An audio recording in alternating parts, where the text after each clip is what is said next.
L'athérosclérose, peut-être le savez-vous, est une maladie dégénérative de l'artère. Un très redoutable fléau aujourd'hui, qu'on sait responsable d'infarctus coronariens, de multiples accidents vasculaires cérébraux, comme de l'artérite. Elle est aussi directement en cause dans une pathologie moins connue, l'anévrisme de l'aorte abdominale. On organise aujourd'hui son dépistage par échographie au CHU Gabriel Montpied. Il y a une dilatation de l'aorte, le principal et plus gros vaisseau de l'abdomen, du corps. Lorsque la dilatation devient trop importante, le risque c'est que l'aorte se rompe et que le patient, la patiente saigne, avec un risque quand même de décès relativement fréquent.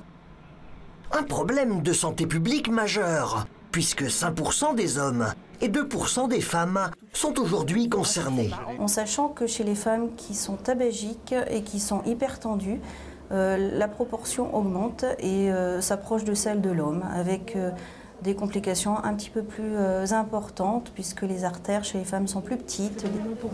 Ce sont aujourd'hui les femmes et les hommes de 65 à 75 ans qu'on invite au dépistage.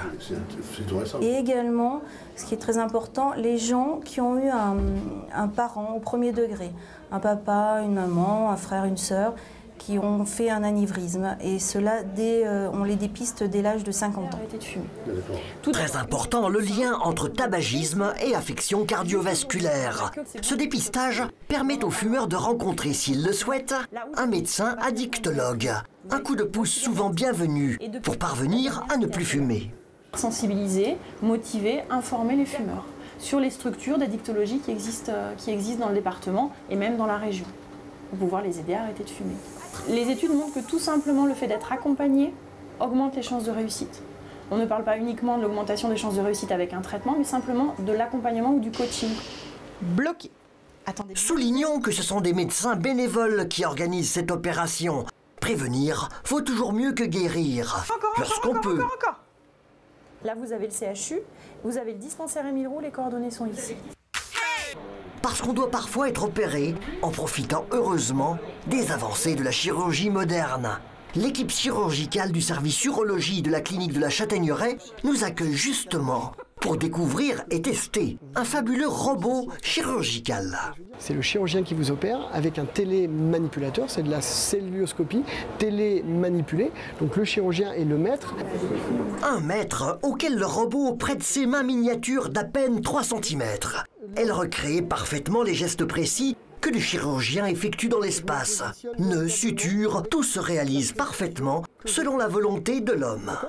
On a un champ opératoire qui est grossi de 20 fois et on a une vision en 3D. Donc on est véritablement immergé à l'intérieur du patient et on a tous les reliefs anatomiques. C'est la chirurgie urologique qui utilise, dans 90% des cas, la chirurgie robotique. Pourquoi? Parce que nous intervenons dans des zones anatomiques difficiles.